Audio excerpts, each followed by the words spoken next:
Sanibonani, welcome back to enye video guys. Welcome back. Ngiyabonga kakhulu ukuthi ungene. Thank you so much. Ngicela subscribe, like, share and ubuke nama ads you guys ungawaskippi kuyasiza kakhulu. Ngifuna ukukhuluma lo daba lo ka Dr. Musa Mthombeni nonkosikazi wakhe uLisel. Bebelokhu betrenda you guys since kuyizolo mhlambe if I didn't lie or kukuthangi. Ukhona umuntu ebepostile lapha na ka Twitter ebuza ukuthi hayibo angisababona uDr. Musa Mthombeni nonkosikazi wakhe because ungumuntu othanda ukuposta kakhulu unkosikazi wakhe, you know what I mean, noma beka vacation noma yini nje uDr. Musa Mthombeni ngumuntu oyaziwa ngokuthanda unkosikazi wakhe kakhulu when it comes ukumposta ke nje. So bese ngathi kuquiet ngathi kuthule and then wabuza lo muntu ukuthi hawu ungabe kwenze njani sisababona abantu baqala ukuza no allegations ukuthi hawu kuthiwa ngathi bahlukene bakhona bathi hayi kuthiwa ke ubechitela unkosikazi wakhe kuthiwa nje a lot is going on bayagowisha benonkosikazi wakhe kuthiwa they are allegedly separate kwakuningi nje okushiwo. Hayi manje into engiyibonile ukuthi uyeweza la uDr. Musa Mthombeni engajabulanga ethi akazwani nenonsense you guys. Futhi ukuthula kwakhe mhlawumbe phela akathulanga ngoba benenkinga nonkosikazi wakhe angiyazi bafethu. Serious allegations against Dr. Musa Mthombeni cheating on his wife, Miss South Africa 2015, Lizelle Lori Mthombeni, are being made. It is alleged that Musa had a thing with a mysterious woman during his December Thailand boys trip. Ngoba kunesithombe besipostiwe lana uDr. Musa Mthombeni eminje nomuntu wesifazane lapha ukungabonakali kahle kodwa. Ukuthi ngabe nguLizelle lo ya? Lizelle, do we say Lizelle? Lori Mthombeni, okay.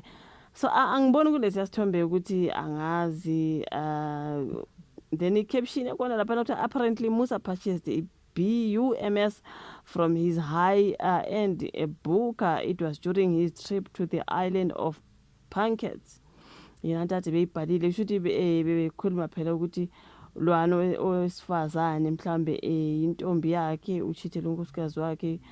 Ukhona bethe kodwa ngathi nguLizelle nje loyana kulesi sithombe nje ukuthi ngoba ufake inwele ezihlukile angazi batrenda because namanje basatrenda abantu bethi hawu engabe uDr. Musa Mthombeni nonkosikazi wakhe is it trouble in paradise or what is happening? Kuningi okushiwo bafethu Chris Excel bebesho kuningi bese kuningi nje abantu bethi they are separated, they are going through a divorce.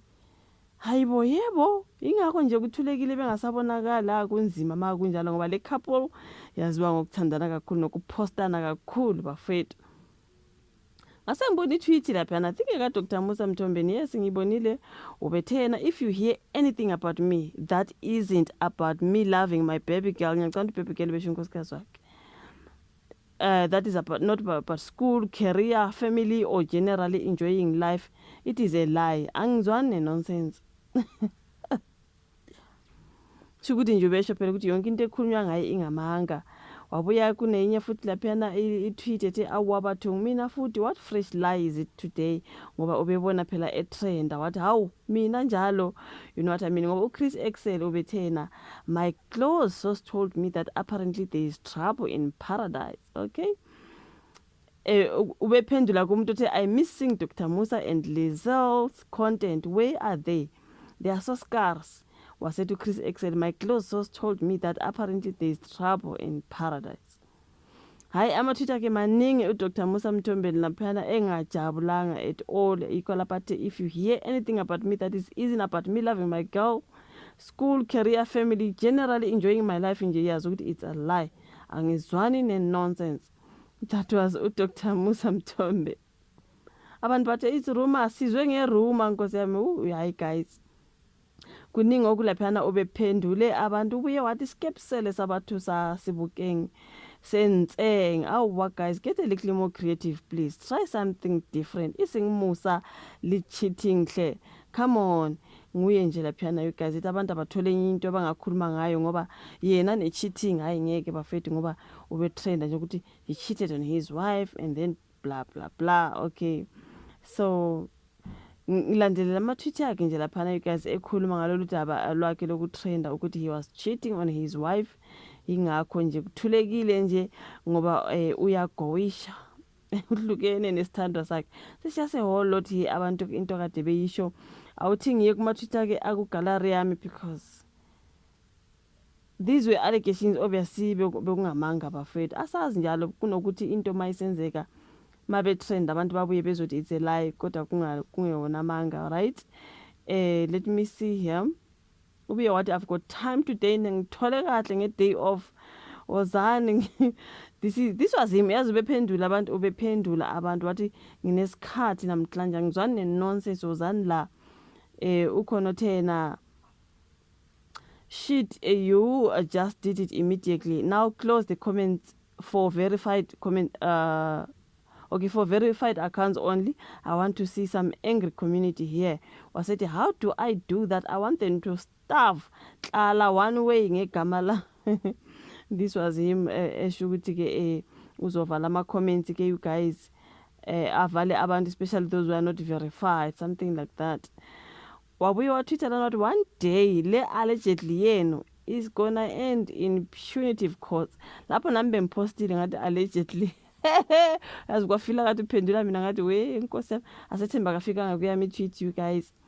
Wabuye futhi wathi when mouth end gets closer and people need to purchase electricity, they go to tweet but allegedly Dr. Musa this and that. This is what he was saying here, you guys. The lies mounted against you go through rebranding whatever they go stale. Ubephendula ke leyo tweet. Wabuye wathi yena ukhonothe all I know is that Chris Exed is obsessed about you. Uthe my phendula wathi na I hate poverty. It makes you lie for interactions so that Elon can pay you $200,000 every week. Shame on 0%, amanyala on 100%. Ngase mbona i-tweet ka Chris Exceleti uDr. Musa Mthombeni uthi ngamanyala or uthi ngitweet amanyala, something like that. There's just a whole lot egameni ka Dr. Musa Mthombeni, you guys kuthiwa ubechithela unkosikazi wakhe bla bla bla bahlukene. Asisakwazi noma mhlambe ngamanga lawo noma kuyinto eyiqiniso they don't want to admit.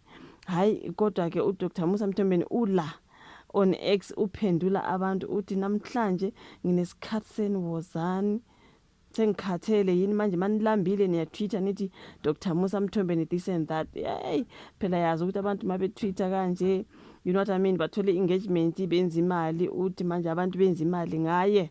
Okay, uzokublocker konke lokhu ukuze abantu ke bangayikhulumi inonsense ngegama lakhe because yena ne cheating since abantu allegedly he was cheating on uLizel. Ingakho nje sekuthulekile basapostana kusathini. Hayi ukhona ke namhlanje udopa abantu abakhuluma ngegama lakhe ukuthi mina ne-cheating hayi niyangisukela namhlanje ningithole kahle ngi-off. Kunzima ke lapha na you guys. So angazi ke